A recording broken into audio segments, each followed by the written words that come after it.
Good afternoon and welcome to the ANPARIO PLC investor presentation. Questions are encouraged and can be submitted via the Q&A tab situated on the right-hand side of your screen. Before we begin, I'd like to submit the following poll, which I kindly ask you to submit your responses to. I'd now like to hand over to CEO Richard Edwards. Richard, good afternoon. Yes, thank you, Jack.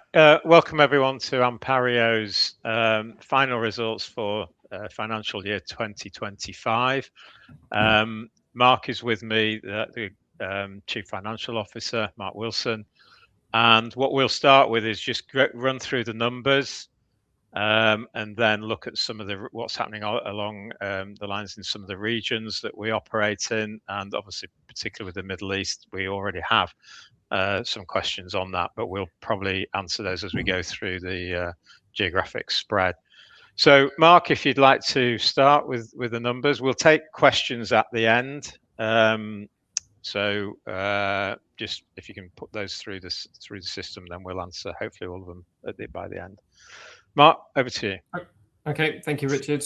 Right, just moving on, just take you through the quick highlights. I'm sure you've seen these since we've announced the results, but another fantastic year of progress at ANPARIO, including the first full year contribution from Bio-Vet.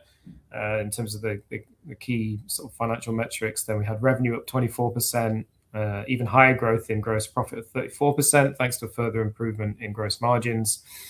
Adjusted EBITDA up slightly higher than that as well, 38%, taking us to a record 9.6 million. Cash growth again, despite having some outflows related to the final payments for the Bio-Vet acquisition, so good cash generation again. And that diluted adjusted earnings per share up 33% and an increase in the dividend of 11%. So none of that, I'm sure, is news to you. We'll move through the slides and give you a bit more detail. In terms of the income statement, then, as I mentioned already, revenue increasing by 24%, and that includes the full year contribution from Bio-Vet. But underlying that, there was also strong organic growth.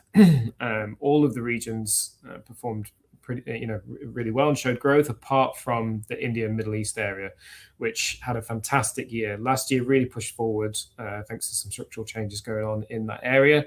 And we kind of expected a little bit of consolidation through this year, and that has happened to a degree. But nonetheless, still, if you look at it over the recent years, then still great progress in India and Middle East.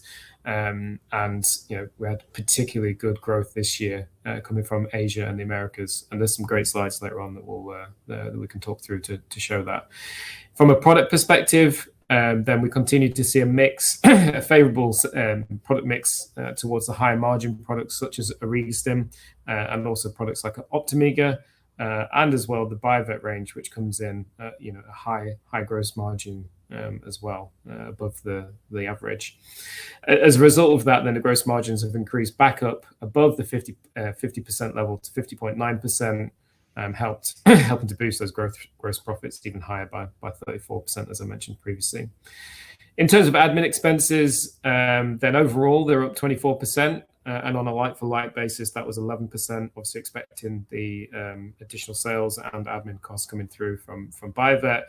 On a like-for-like basis, then a lot of the increase was driven through high employment costs, the wage inflation, as well as higher UK national insurance.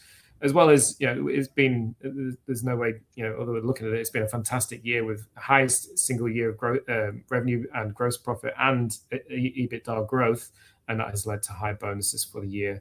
And as well, we've seen H2 a number of headcount additions in sales and technical roles to help further the sales growth in the years to come. Other than that, outside of employment costs, the general admin kind of cost structure was relatively flat. There's some increases in areas like travel as well, but materially, most of the growth was through employment. Walking through further, then adjusted EBITDA up, as I mentioned previously, 38%, with the EBITDA margin returning again up to 20.4%. Having been 18.3% in the prior year, and I think above 20% is where we had been a number of years ago. So good to see that return as well.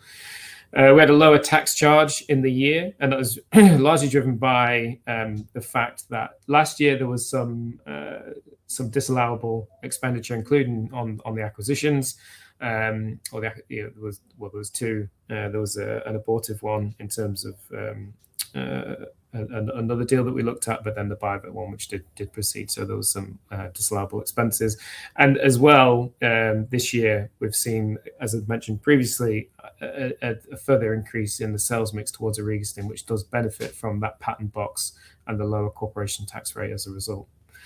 So leading through to the adjusted EPS up to 33%, our highest ever, highest ever metrics on a number of different bases. The recovery that we have been through as we've moved past that. We got back to a number of metrics like EBITDA last year, and now we've surpassed pretty much every metric we've ever produced, and that's good to see that difficult period put behind us. And in terms of the total dividend for the year of 12.5p, an increase of 11%, with a final dividend of 8.9 pence to be paid in July. Moving on in terms of an adjusted EBITDA bridge, just to show the drivers increase in the overall profitability. We've got firstly, the first bar is excluding Bio-Vet, the 2024 performance of 6.5 million.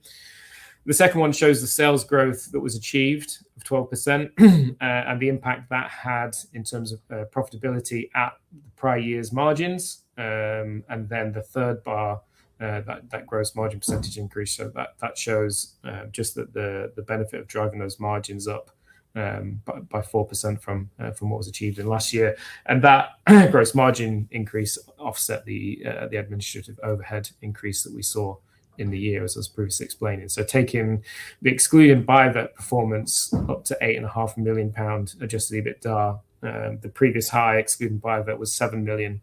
And so we've surpassed that metric as well. We've then got Bio-Vet contributing 0.9 million of adjusted EBITDA profit for the full year, and that surpasses the expectations we had when we bought the business. What we'd modelled in terms of the valuation of the business. So it was really pleasing to see. And we're driving. It's really good to see the integration, which we'll talk about further through the presentation. And the last little bit, as we mentioned last year, we bought the land and buildings that Bio-Vet operate on, and so we just isolate that separately. It's not part of the operating performance of the business as was previously, but an additional saving that's made from the acquisition of that building, which is a fantastic site, and one that we'll be looking to invest more in and build upon.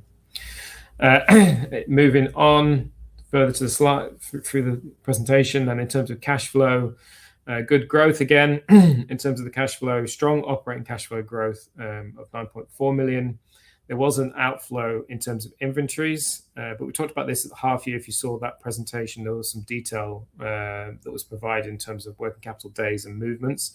A lot of the increase that we've seen was driven through that first half of the year, and effectively, it was the case that at the end of 2024, we had low levels of raw material and low levels of finished goods because we just, frankly, sold more than we had expected, and those stocks were driven lower through the high performance that we had in the second half of last year. So it was an exceptionally low point, and so we had always anticipated a build back up of inventory in the first half, and that did come through the second half. Then things would remain in broadly proportionate to the higher revenues that we've seen, and finished goods, as it mentions there, did rise by 1.4 million due to the high volumes and a planned inventory build up to support some of the future growth that we're seeing in some of the subsidiary entities.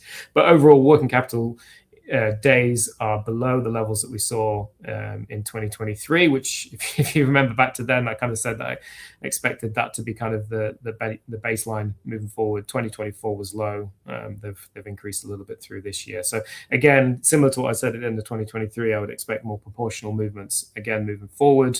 Although, if there's something strategically that we can do in terms of the inventory base, then we'll look to do that. In terms of the investment activities, then, as I sort of highlighted previously, there has been some payments related to the Bio-Vet acquisition, some closing adjustments on the final calculation of the closing net cash, and also the full achievement of the earn-out consideration, and that was paid in Q4. So, as I sort of said already, they're doing fantastically well and fully and achieve the targets that we set when we acquired the business. In terms of capital expenditure, then that fell to 0.7 million, in line with the sort of expectations that we had.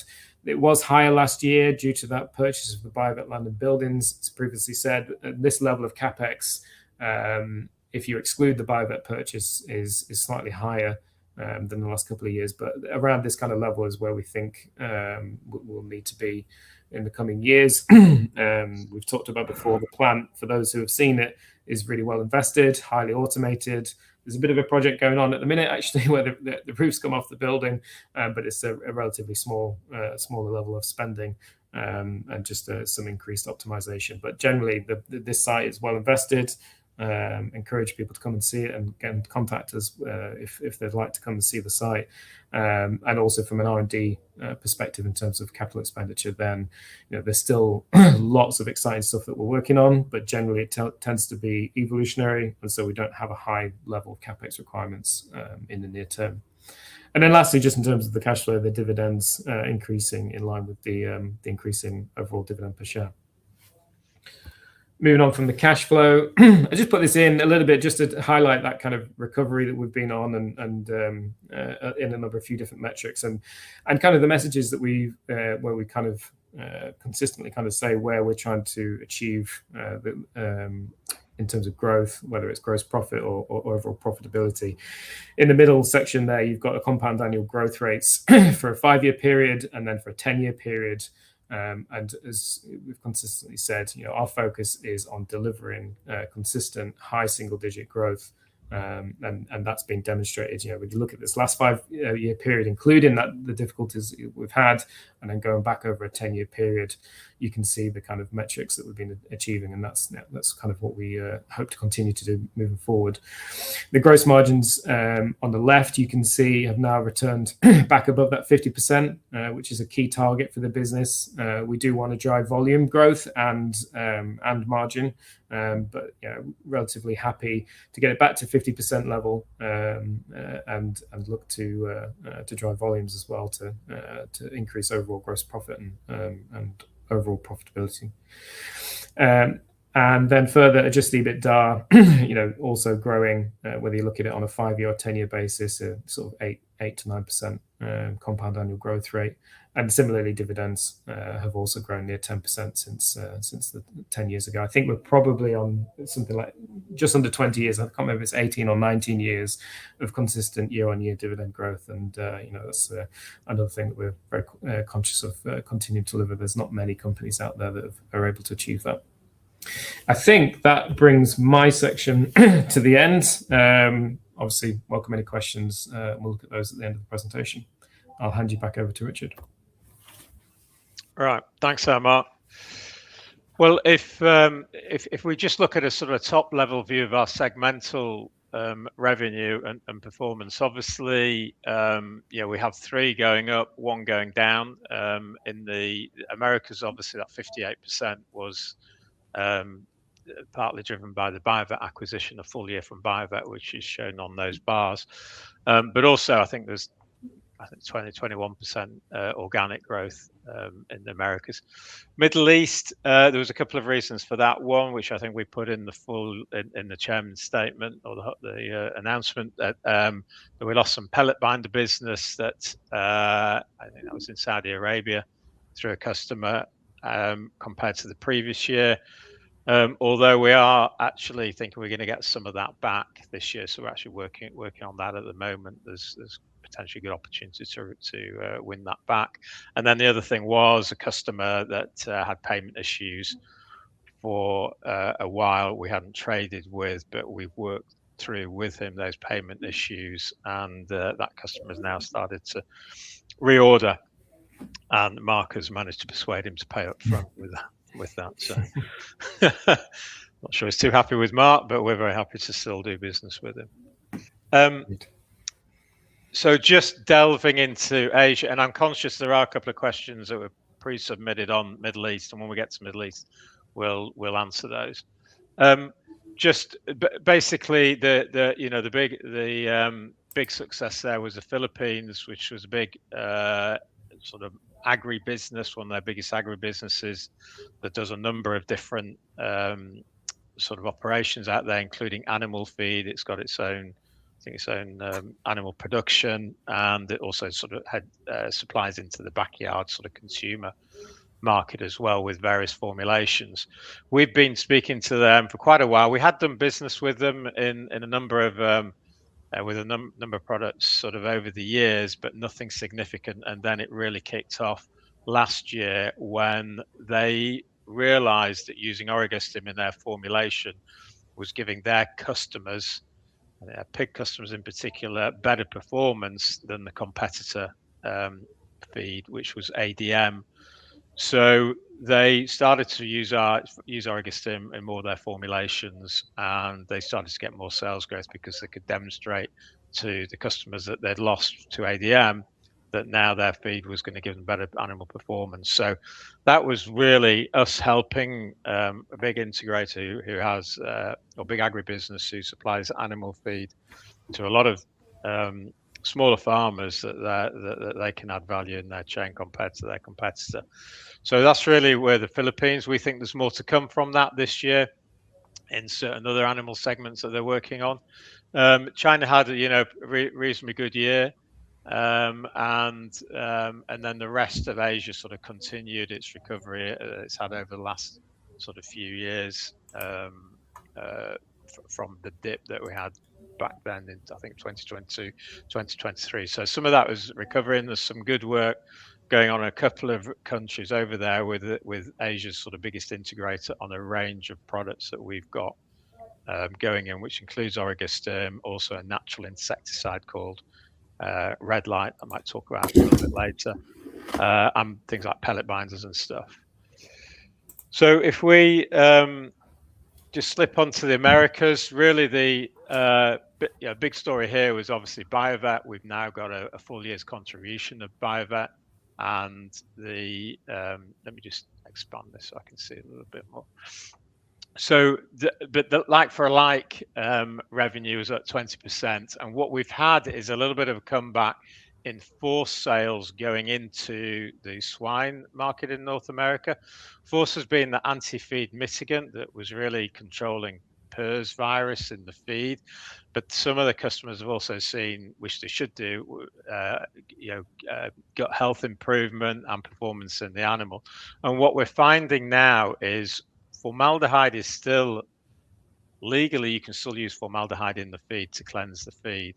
But what we're finding is it's more consumer driven, where some of the family owned farms and producers, pig producers, don't want to use that sort of product because it is classed as carcinogenic.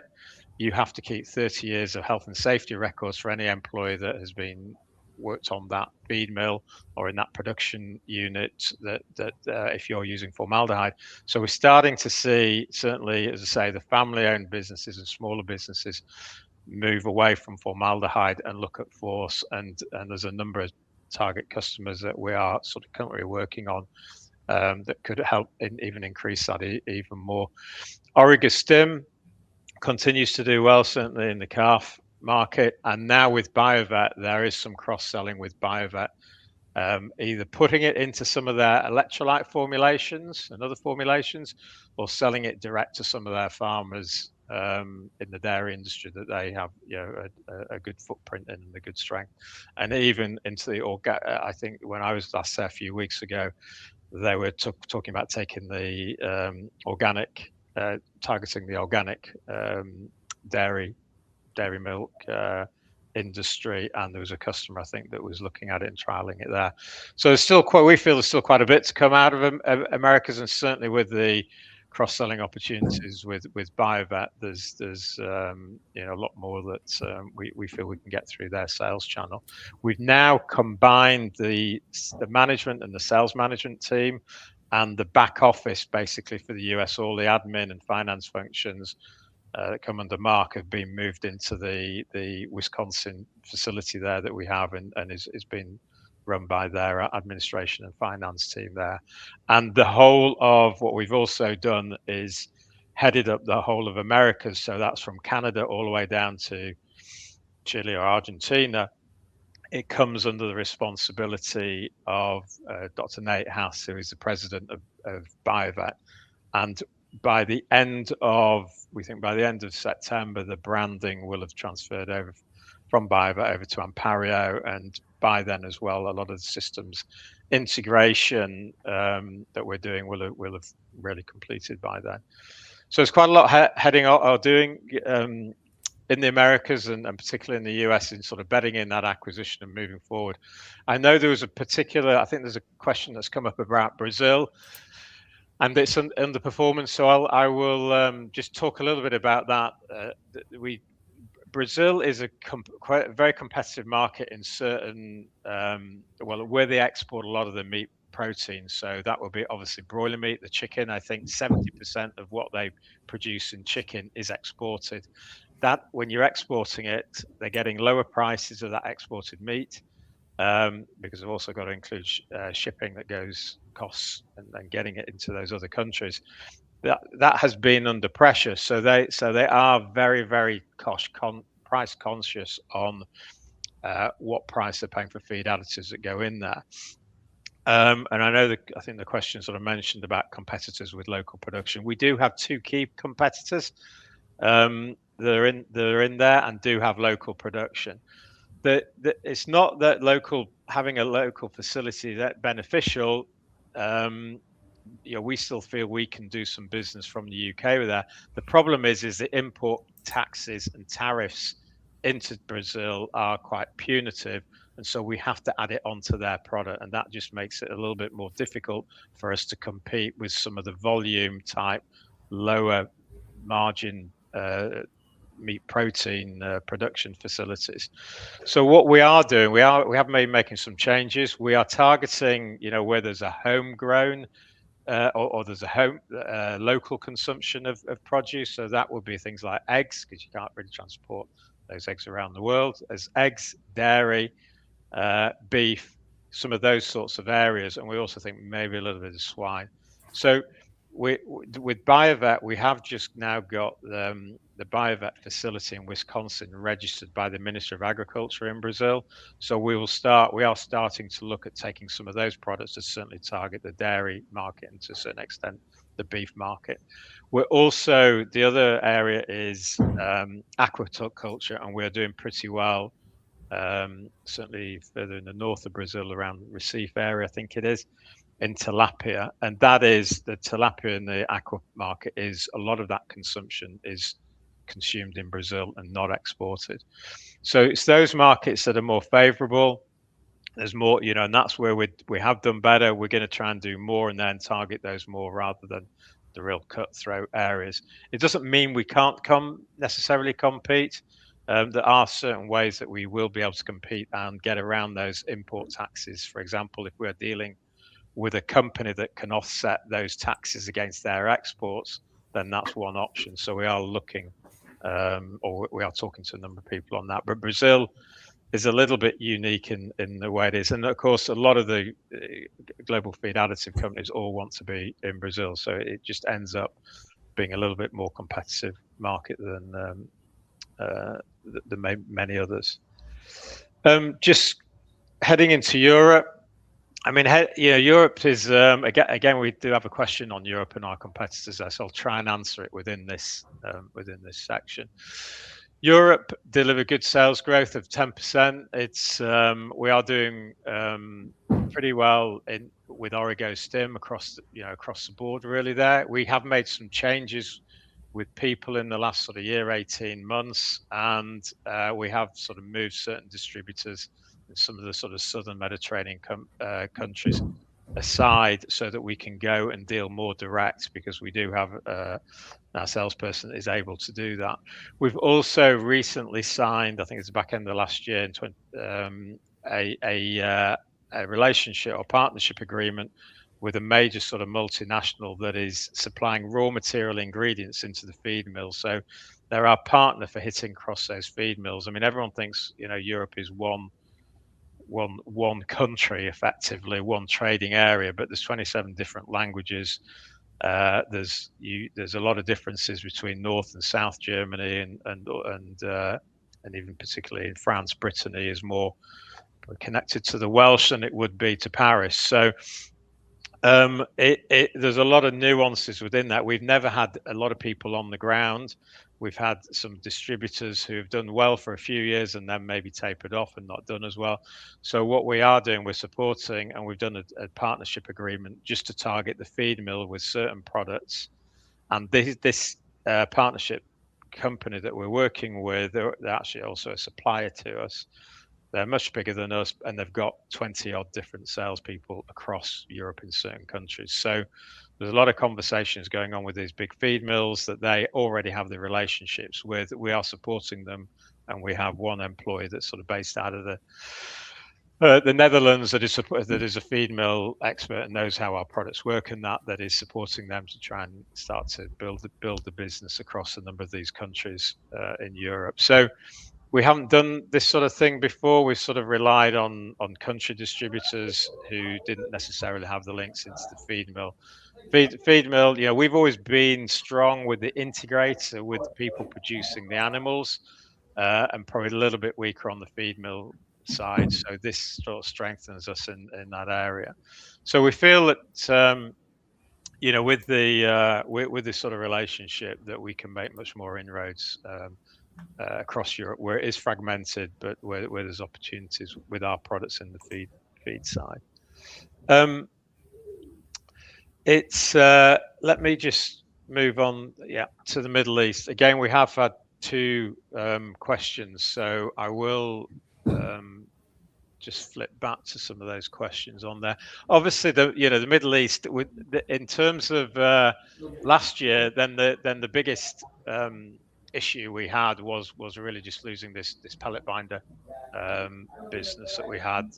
It is, some of that business can be more price sensitive if it's on a tender sort of basis and you get it for a year and then you may lose it because someone comes in a bit cheaper. There was a couple of issues with the customer, and we lost that, but we have actually sort of reorganized and reset up in that particular country for this pellet binder business, and we think we can get some of that back this year. So that's what the team's sort of working on now.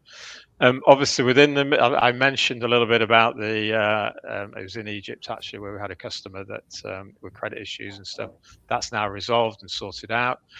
The big standout performer that's in the Middle East thing is obviously India, and that's going well with our partnership in terms of certainly Origo Stim, and we know now in the aquaculture side, I think we just recently sending some Mastercube pellet binder to do some trial work on there.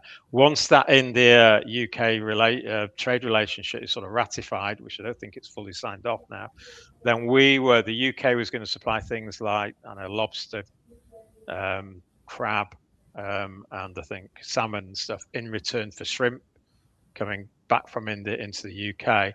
So shrimp production cannot use as a pellet binder urea formaldehyde because it's carcinogenic. It's effectively wood glue. So they have to use a more natural type of products, and that's where Mastercube comes in. So I think we have got trials. We sent some Mastercube out there for doing some trial work within those production facilities for shrimp production in India. So we feel there's a lot more to come from India, and there's a lot more areas that we can target with other products and species. And I think we're just starting to sell some of the organic or get some of the organic acid products produced by our partnership down there. So, but if we just go back to, I'll just read out some of these questions. So the first, I'll do this question now because we're on the Middle East, but the first question is, to what extent is the Middle East war affecting demand, costs, availability of your various product inputs? Does any of this have the potential to materially harm or benefit the company? So look, with it regarding costs and raw materials, Mark, do you want to answer that? Yeah, I'm happy to pick that, and then you can pick up the demand side. I mean, firstly, I want to make it very clear that this is different from the problems that we had through 2022 and 2023. They were linked to some force majeure events that occurred in the market, and then also linked to which affected our profitability. There was also high gas prices, which I'll maybe come back to. And then that was affecting our profitability as well as the high level of inflation that was going on at that time. And on the demand side, there was very high wheat prices which we aren't necessarily seeing at the minute. And I'll let Richard go into probably some more detail on that. But in terms of our inputs, the biggest spend that we have is oregano oil. We have a very solid partnership there, managed by operations director. We have a 3-year plan that we have always in place with them. We have a 5-year agreement and a 3-year plan, always looking ahead in terms of our demand and their supply, and then price comes into that as well. So it's a very close relationship, and so we're not necessarily expecting too much in terms of issues on the oregano oil supply side. Where it comes through to other products, I mean, some of the acids that we buy, such as formic and propionic, they are a bit more sensitive to high oil prices. They were the areas that we had the force majeure events in the past. Where we had the force majeure events, those products became almost impossible to source and went up 3 or 4 times in terms of their overall cost. We are seeing a little bit of an increase, but not nothing that's materially detrimental in terms of the overall numbers that we expect to be able to produce this year. And generally, what we're seeing with these high oil prices is there's a rate of change which is always difficult to manage. But if you consider the 2011 to 2014 period, oil prices were above $100 a barrel for nearly 4 years. It's the rate of change that is becoming an issue, and it will create a level of inflation throughout the economy, and we are not immune to that. There will be areas that things go up, particularly around logistics and transport. Fire alarm's just gone off in the building. Let me just spend 10 seconds. Mark, if you just finish on that, then I'll do the rest. Yeah, I'm sure it's but yeah, no, it's very different to what occurred before. Of course, there's always unknowns, but at this stage, we don't expect anything like what happened in the past, and we're pretty comfortable with the forecasts that are out there in terms of the market. If they're as costs are coming through that are higher, we're passing them on.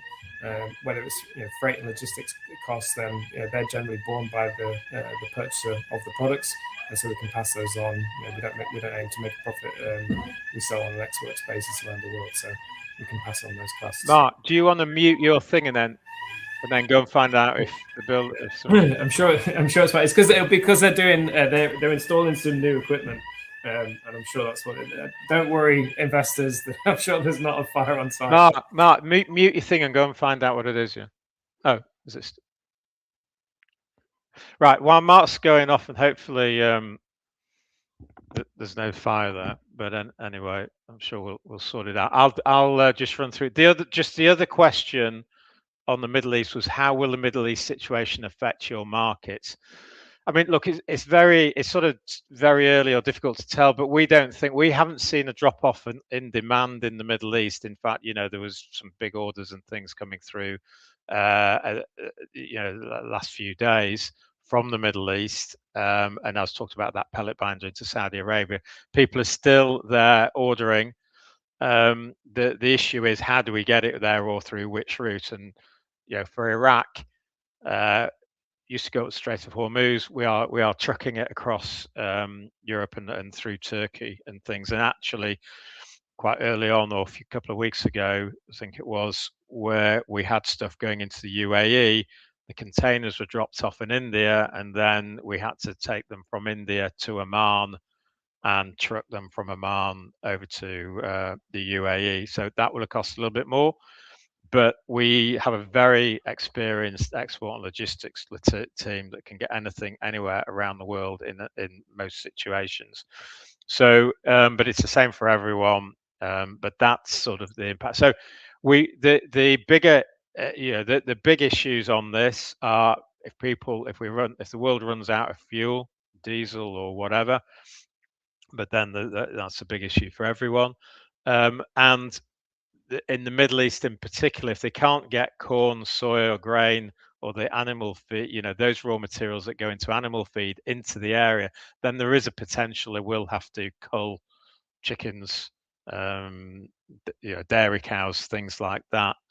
But they are finding other routes and other ways to get there. At the end of the day, they've got to feed the people who live in the Middle East, and they will become hell or high water trying to do that. So, but those are, there might be some of that goes on.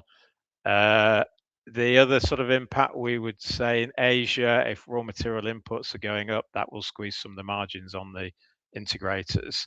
But we feel that we've got a broad range of products, broad range strategic in terms of species. We've got BioVet compared to when we didn't in 2022, 2023. And we are geographically spread. So people have still got to eat through this period. There is going to be a bit of disruption, as Mark said, some additional costs in some of the raw materials, but we're passing those on and putting price rises in there. But obviously, it depends how long this goes on for, but it's going to be the same for a lot of businesses, the disruption. We're pretty confident that we'll work through that. And as I say, we're not really seeing any demand dropping off in the Middle East as yet. But it's a day-to-day thing, as obviously the markets keep reflecting by going up and down and changing things. So I think hopefully that has answered that question. If not, just drop another question in lower down and we can come to that at the end. And I think other than that, on the Middle East, we can just run through the BioVet bit and the outlook, and then we can get on to the questions. So look, the BioVet integration, we're really pleased. It's a great business. It ticks, for me, I said sort of 4 strategic boxes, just to remind us, was firstly, it got us into strengthened our dairy ruminant capability and knowledge. It gave us a sort of second production site and facility in the US, not in the UK, because we didn't want another one just in the UK. We didn't need one. We just felt from a forward planning and risk management point of view, having one in another country or another continent, and the Americas, the US is a big agricultural market, so it really has ticked that box. It's a great site with room for expansion. Not that we necessarily need it, because there's still, we could still at least double or even more in terms of volume through the workshop site. It gave us a probiotics, so another product area in the product group. And there's still quite a lot of development we can do with combining. Well, there's a lot of development we can do with combining phytogenics and probiotics. They're very complementary, and it gave us a bigger footprint in the US, which is world's biggest or second biggest agricultural market, depending on how you look at it. So just the strategic value of that and its capability for BioVet and the product range that we can take around the world, we feel that we're still very pleased with that, and the cultural fit is good. So we have got all the US employees, including ANPARIO Inc. and BioVet, all employed under the one legal entity. That's all been done. The administrative integration and all the alignment across the region is underway. We are, as I think I mentioned, about the BioVet facility being now registered in Brazil with our Ministry of Agriculture. There's some registrations very close in places like the Middle East, of course, of all places where kicked off some of the registration for BioVet would be the Middle East, but also places like Vietnam, where there's quite big opportunities with their dairy herds to get their products and get some initial export sales. So that's very imminent, we think, and we're taking the bolus product, what we call the Quadrical brand, around the world first from BioVet to get that moving. And we will be rebranding the whole of BioVet to ANPARIO, and we feel that the timetable for that is it should be complete by the end of September this year. And we're already transitioning that, so there are elements of ANPARIO's corporate branding coming into their logo and their designs already, just to transition that through and get customers familiarized with our branding. And the IT that Mark, his team, in terms of the ERP and CRM, then that is expected to all sort of go live by the end of the year as well. So it's the integration is progressing well. The cross-selling opportunities, scalability, those are starting to come through. They're not massively impacting the sales and the top line yet, the cross-selling up, but they will be. And the fit is still very much as we thought it would be. So just if I think it's the outlook. Clearly, I think when we did write this, we didn't know what's happening in the Middle East, but as I say, we feel that is still manageable going forward for this year. The current year sort of started in line with a strong comparative Q1, so it's sort of similar sales levels last year. We do feel that there's a lot of business development opportunities that are underway, and there's a healthy pipeline. So there's quite a bit in Asia with the big Asian integrator. There's even opportunities in the Middle East that we see that are big and good opportunities that we're working on. And if those come off, then that'll be great. But we are obviously expecting that some of those may not, given where we are in the US. There's a lot of opportunities. We actually are. There's I think it's catfish aquaculture business in the US that is trialing our Orego-Stim product in there, and has got, I think, initial quite good results from that.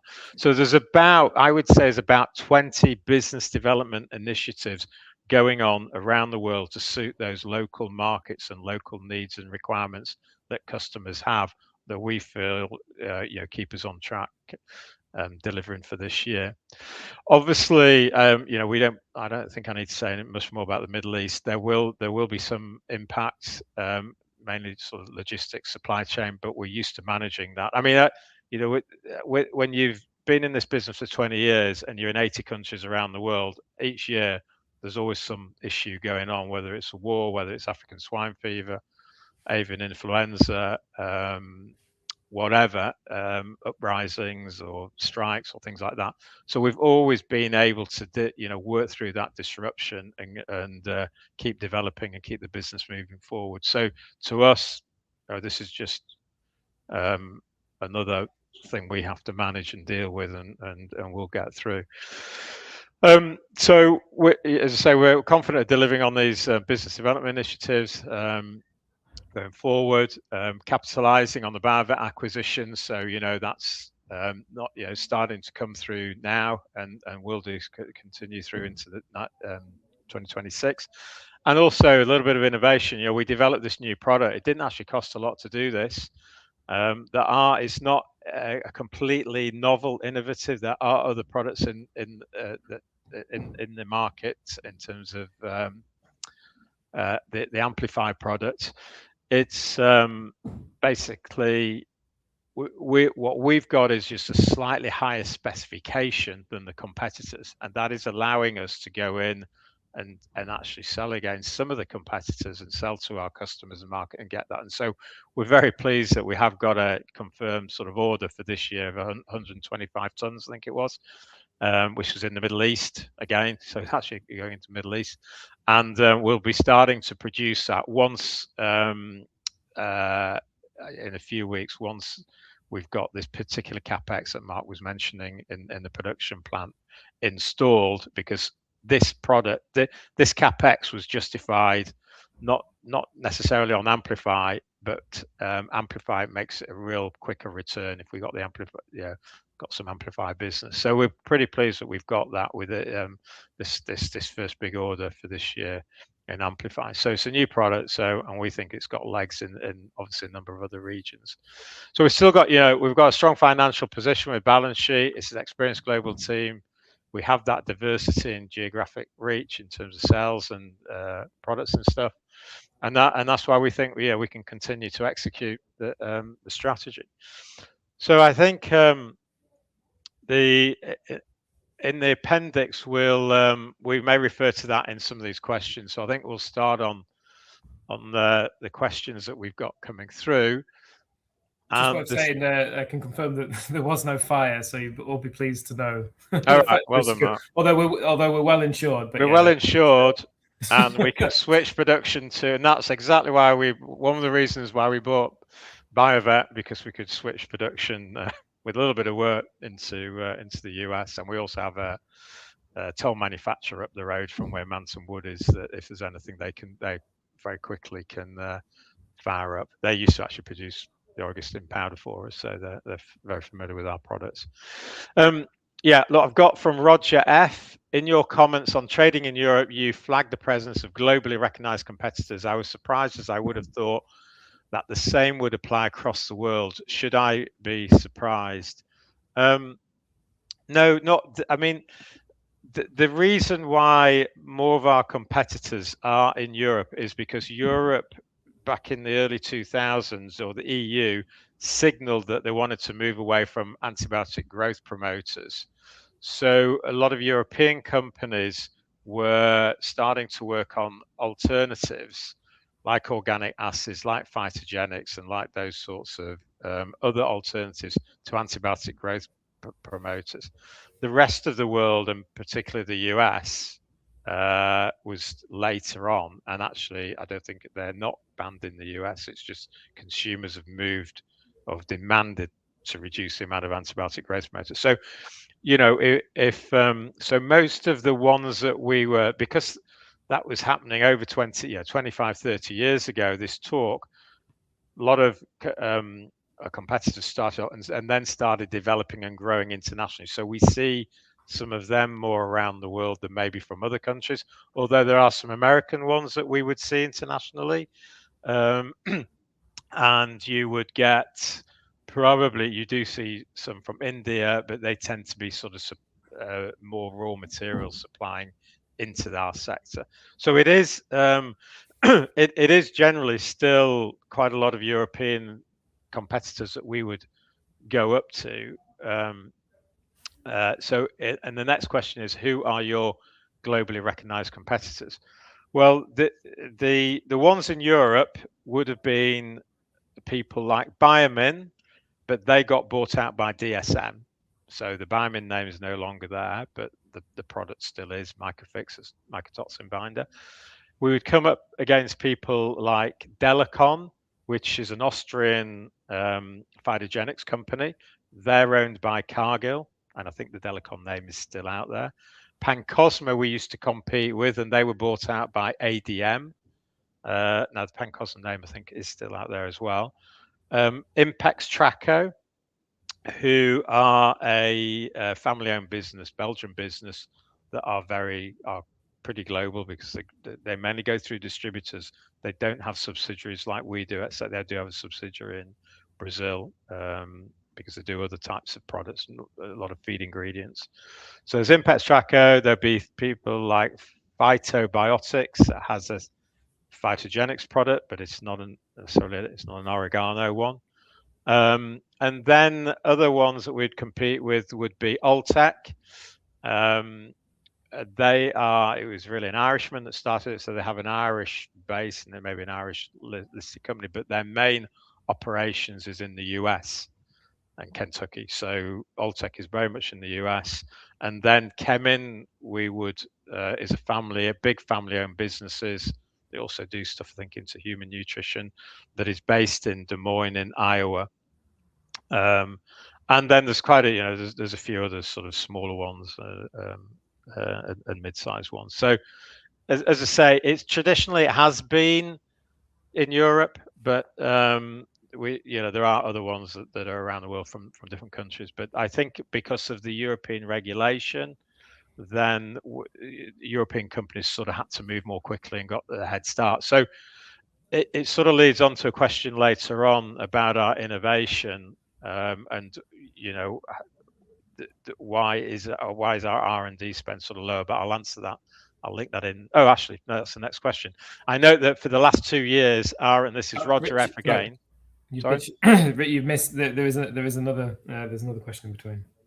I'll pick it. It's the one on Brazil, around the local manufacturer, because it's just like Mark, we clarified a little bit in terms of Brazil and the dynamics there. You know, it's not necessarily in the areas that we are currently operating in. They value the kind of products that we have, the high value add feed additives. But if you consider we sell to 80 countries around the world, and in all of those 80 countries, we can compete and that has all been historically based just on production from workshops. So local manufacturing and the competition that brings, anyone that locally manufactures in the country is going to have a cost benefit.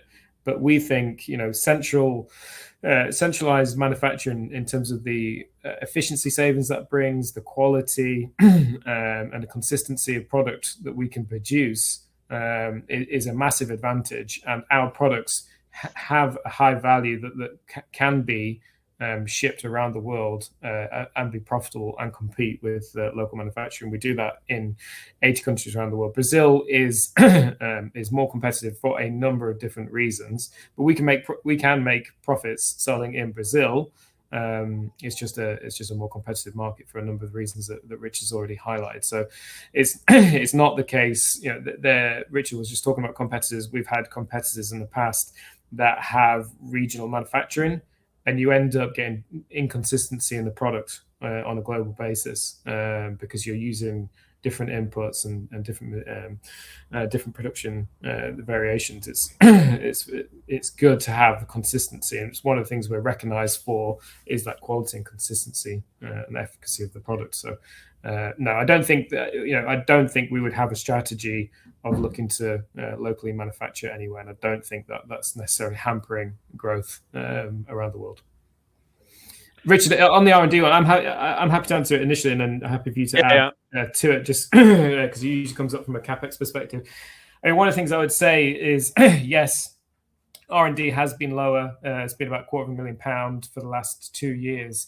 When we kind of went through the difficult period we had and reduced profits, and I kind of highlighted this a little bit before.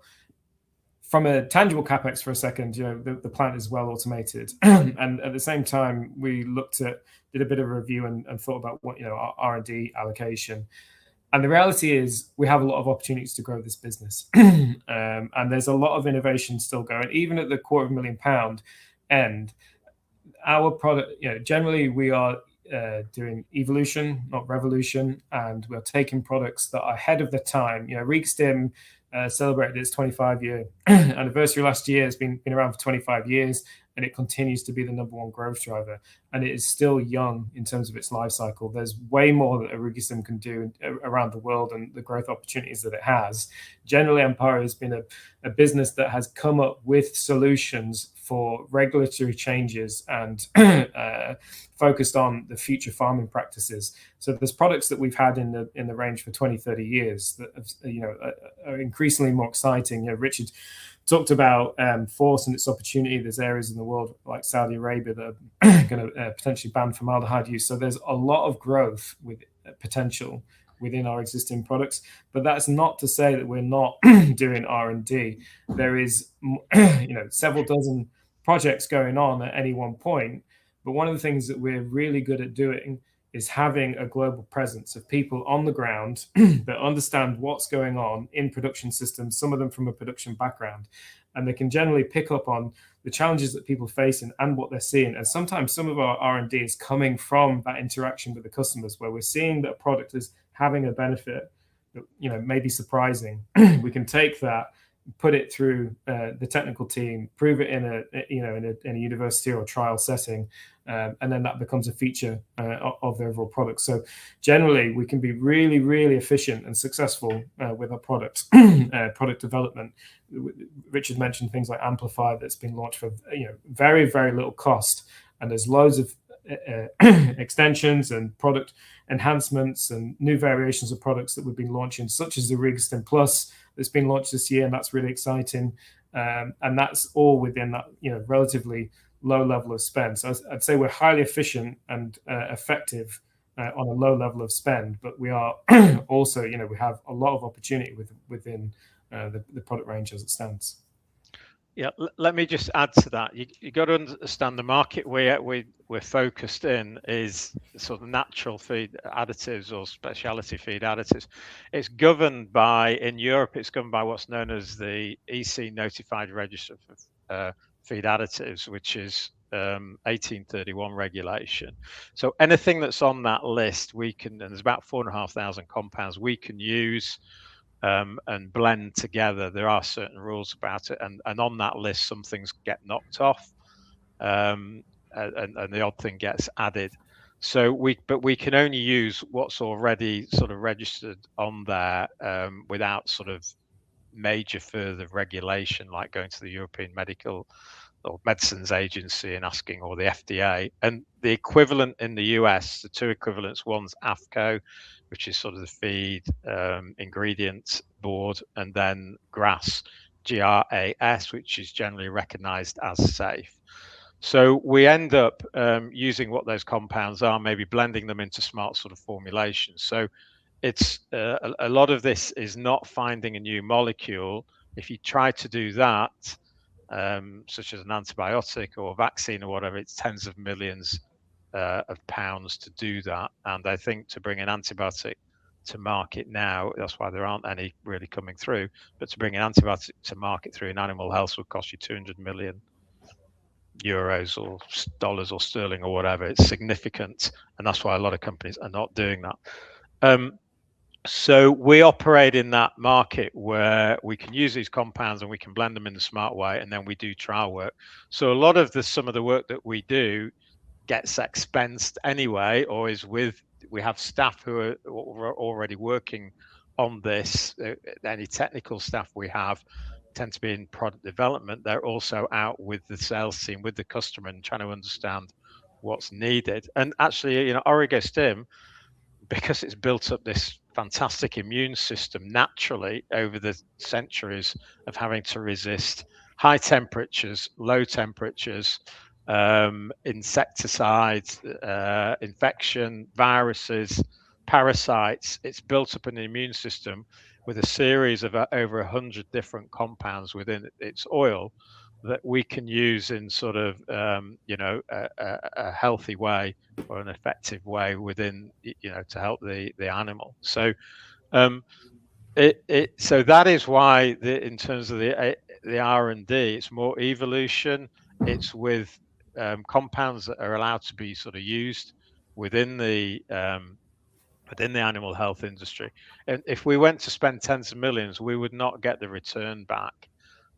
Because of the animal health and farming, and just it wouldn't tolerate that sort of prices that you'd have to charge to try and get that. But there are a lot of companies littered who've had quite a bit of venture capital money within our industry, who trying to do something very novel, very new, and A, they've come up against regulatory barriers, and B, they ain't any better than something like Orego-Stim, or aren't solving anything more than what Orego-Stim can solve, and good animal husbandry. So it really isn't the case. That's why our return on invested capital is over 20%, because it just doesn't require that in the area that we are. We're not a pharmaceutical company, so we're not doing vaccines, we're not doing antibiotics. There are plenty of big companies out there that are doing that. And our core skills is basically sort of product marketing, is taking a natural formulation and helping the animal to maintain and improve its gut health, so that it's more efficient in terms of getting nutrients out of the feed, but also fending off things like Salmonella and E. coli and what have you, because it's healthier animal, healthy gut. So, and that's partly why our strapline is nature's answer, because nature has invented a lot of these things. It's done all the R&D over thousands of years. If you go back to, someone was trying to invent a pen, it wasn't in Apollo 11, so they could write in space. They came up with all these sorts of different fantastic things of trying to have a writing implement, and then they just worked out that why don't we just use a pencil? When you're upside down, you can still write in a pencil. So it doesn't require it, quite frankly. What we have to be good at is continually refreshing the story and product marketing, and looking for those niches and proving that our products can give an added value to the customer. And if we can do that globally around the world, we can find out those sort of more profitable niches that we can make money from and continue to grow. So hopefully that's answered the question. I think that was the last one, from Roger F. So, oh, there's another one from Roger F. Low down. So I've got SAP P. What are the profit impacting risks to your business in the coming year? Mark, do you want to do that one? Yeah, well, I get, as Richard said before, if regions, countries, or the world runs out of fuel, then I guess that that is a significant risk. But I guess all businesses will be in the same boat at that point. There's always the unknowns. At this stage, we've got if we sort of walk up the P&L, then from an administrative base, we've got a fairly controlled level of cost and spend and control over the and predictability in terms of our cost base from an administrative level. In terms of inputs, we've talked about that. Generally, we're not seeing the same sort of things that we saw before. There will be inflation, but we've got good pricing power to pass that on. But the further that this war goes on, and the more acute the impacts and the rate of change, then that will be a risk. There's also Rachel Reeves, Mark. yeah, UK government policy. That's definitely a risk. Yeah. Ed Miliband and Rachel Reeves, those two. But to be honest, on the energy, we do have solar panel, and probably 4 months a year we get free electricity. Yeah. But it's just, the country's deindustrializing, isn't it? So what I'll end up doing, we just don't know. But they're not going to be major impacts, as Mark says. It's more globally if there's some issue. Yeah, and then there's things like tariffs. They've been in place for a while. The changes that were made last year. I guess there's always a threat that something like that could come through. But we've been able to manage, and you can see that in the results. Those tariffs were in place for a large part of the year, and we're very much able to still continue to grow the business and grow the profitability. So, look, we are a resilient business. We've gone through various different crises. There's Brexit, African swine fever, avian flu. There's always changes when you're operating on this kind of global dynamic. But we've got good teams, good local salespeople, good geographic diversity, good product diversity, and increasing species diversity. So we're as robust as we possibly can be, but we're not immune to large geopolitical and macroeconomic issues. Mark, do you want to? In terms of the main raw materials and whether we can hedge. So William C has a question. I'll just read that out. What are your main raw materials, and can you hedge the costs, and what impact is the Iran war likely to have on your input costs and sales if the current situation continues into the summer? In terms of main raw materials, kind of mentioned some of this before. Origostim and the oregano oil that goes into that is the absolute largest spend that we have. It's probably close to 40% of our raw material spend, but we've got a very strong partnership, and we work very closely to plan out for the next 3 years in terms of our supply and prices and various different things. After that, you get into kind of formic acid, propionic acid. They're quite high spend, but to a lesser degree than they were maybe in 2023, because overall, from a sales mix perspective, they're a little bit lower than they were at that point. They're a bit higher in terms of overall mix. There's things like silica, and then there's other key active ingredients, but they fall off in terms of being more material in terms of the overall spend profile. And of course, there's all sorts of minerals and mined materials that we use in the products as well. So they're the kind of main costs. It's really difficult to hedge specifically. The closest thing to a commodity is probably formic acid. But you can't really hedge that. But we have strong relationships. We have different supply options available since the force majeure events that we had before, and we've got good buying power because we are still a very large buyer of those materials. So so that puts us in good stead. We've also on site we've got good raw material storage, and we can use that to our advantage to manage ebbs and flows in terms of pricing. So it's hard to hedge costs. We do hedge on our foreign exchange. in terms of exposure to the dollar, but nothing really in terms of raw materials. It's very difficult to do so. And then in terms of the likely sales, I think Richard kind of covered this off earlier. The longer this goes on, the more second and third kind of impacts that we might see. But for the minute, we are continuing as is and expect to be able to manage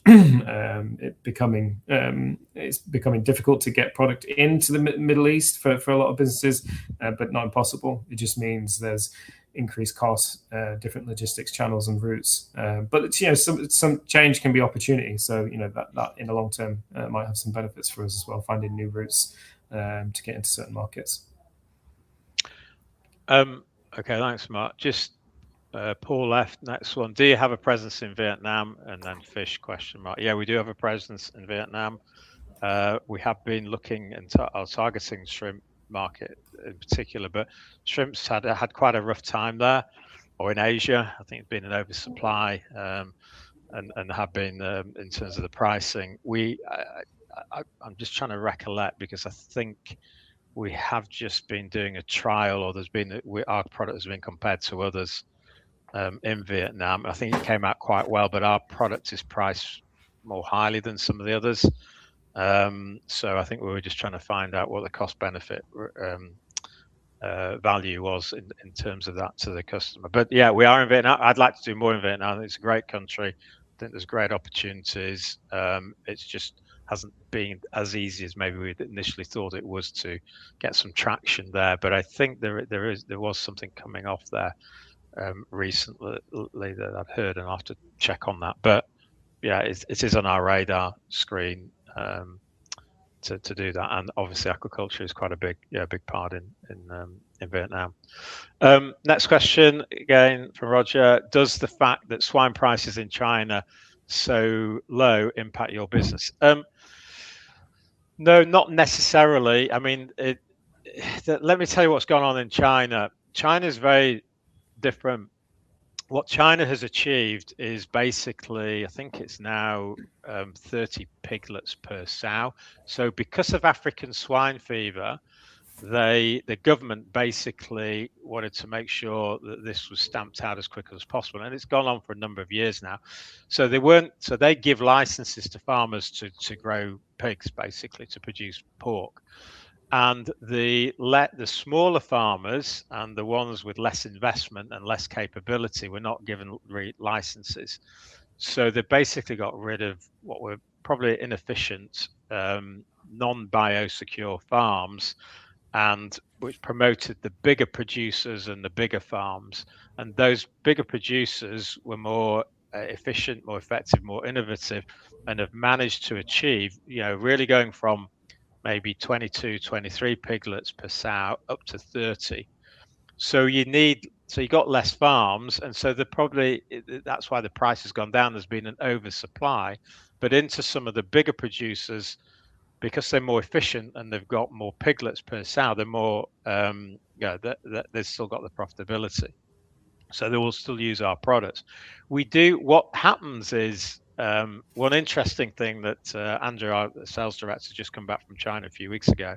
We have a product called Optomega algae, and in the womb of the sow, because you've now got a lot of competition for obviously nutrients and blood and things like that from the placenta of the animal, of the sow to the piglets.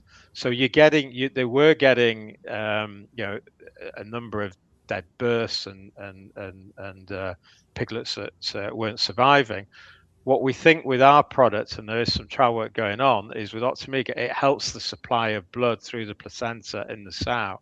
So we actually think it can bring some benefit. We got some of our products that will bring our benefits in terms of Optomega algae into helping sustain and promote more piglets per sow.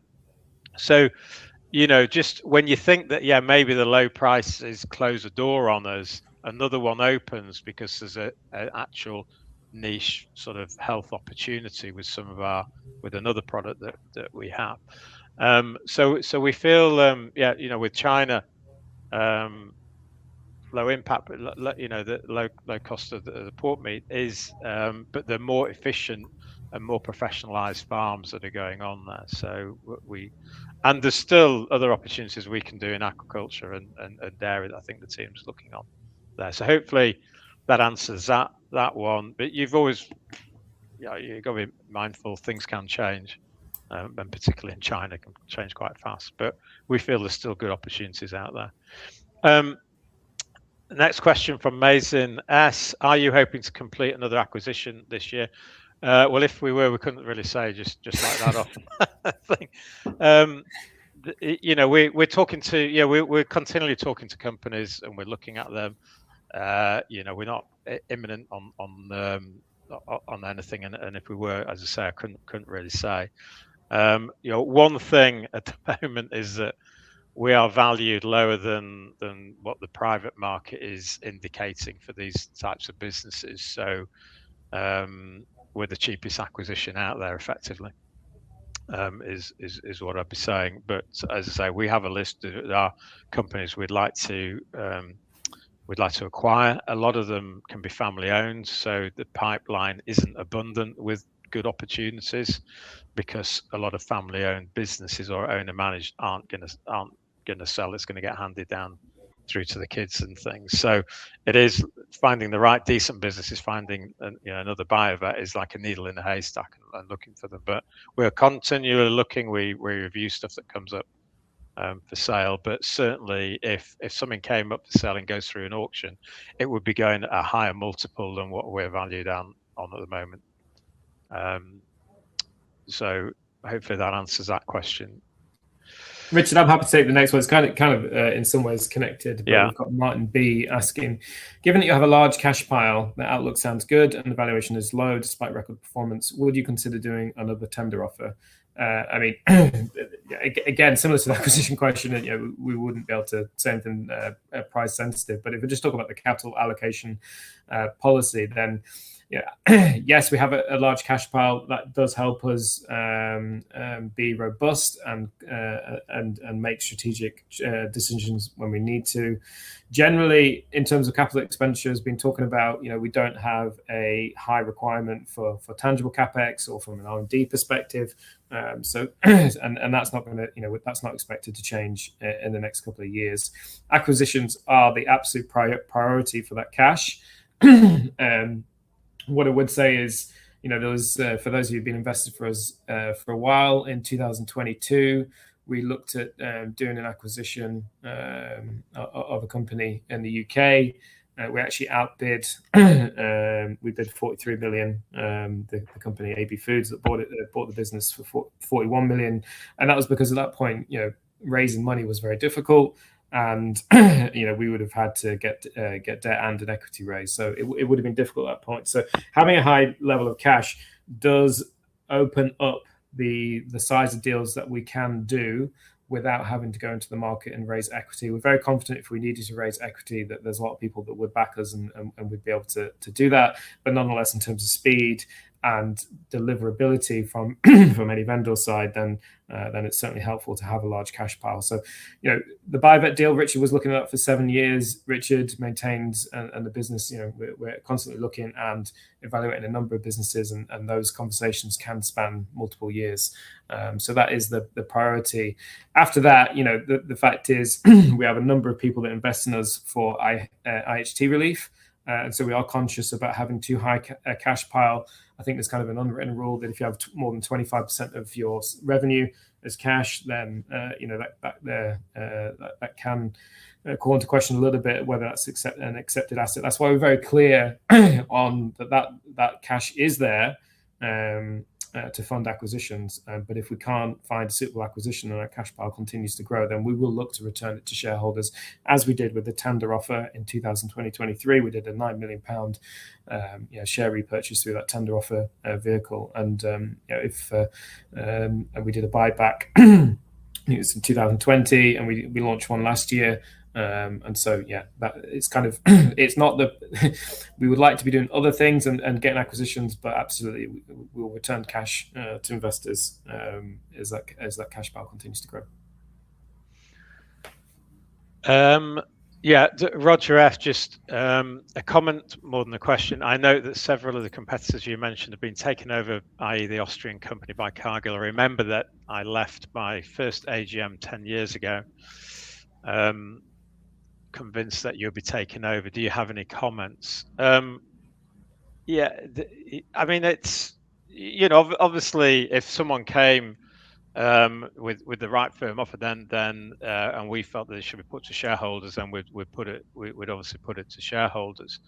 I know that there has been sort of people maybe looking at us. I think being listed and being in the UK, listed company, it's more difficult for companies. There's a lot of regulation to go through.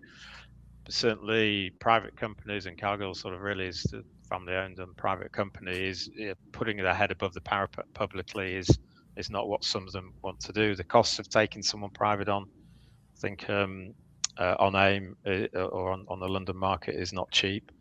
So you got to pay for all those investment bankers. But yeah, as I say, we're a listed company, and if someone approached with the right offer, then it'd be down to, it'd be put forward to shareholders if we felt it fairly valued and it was a good offer. Other than that, we're looking for those opportunities to acquire people, private companies that we can bring in and continue to try and build a business. So hopefully that sort of answered my view. I mean, that was purely sort of my view on where we are. Next question, I think Simon Y. Where is the oregano oil sourced from? Many different countries. Well, is it from many different countries? I don't want to say specifically where it's from. It's mainly from one country, the bulk of it. We basically have, with our partner there, with our processor there, we have control of the whole supply chain in conjunction with the partner. They obviously process the oil, steam, extract it, blend it to our specification. They manage any of the farms. They produce some of the oregano plant themselves, but they also use contract farmers. So it's spread across a lot of different areas. They can actually sort of buy in from other countries certain oil and then process it to our specification in certain circumstances. But generally, the bulk of all of the Oregastim oil is coming from sort of one country in Europe. But I'm quite happy with that. It's in a very good area, and it gives us an advantage because of the way the climatic conditions are within that country.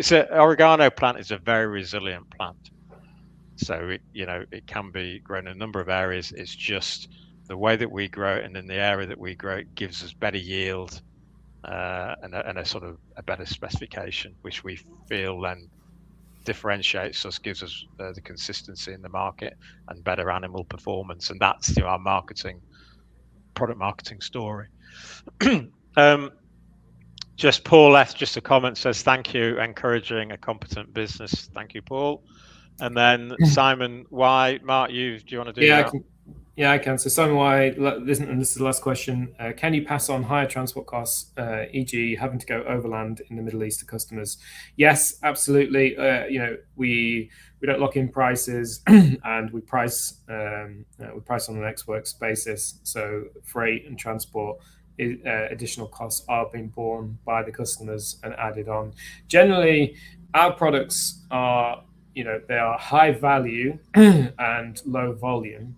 Where you've got a lower value, high volume, kind of lower density product, then it's harder to carry the additional transport costs into the product. But Oregastim, in particular, products like Optimiga, a container of Oregastim is worth a lot of money. So even the high additional transport costs that are getting in proportionally to the overall cost, then the impact is smaller than some lower value commodities that might be traded around the world. So yes, we do pass those on to customers. We did when the war initially broke out. then there were additional charges for products that were on the way, and we took a commercial decision to bear those costs for the customers. And I think that probably cost us about $30,000. There's a couple of products that we had to go through some different routes, including India and back to Oman and then to UAE. So that we incurred some additional costs, but taking that on for the customers went down well. And orders continue to come in from the Middle East and continue to find routes through, and those costs are being borne by the customers. It's not just the Middle East, it's places like Australia, other areas where we're seeing high transport costs and stuff as well. But generally around the business, then transport costs are not borne by us; they're passed on to the customer. Right, that's it. That's it. That's the last question. So look, just thank everyone for taking the time to listen to us and come on to the thing. Thank you for your questions. Again, we like to answer all the questions. I think we've done that. I hope we've done that satisfactorily.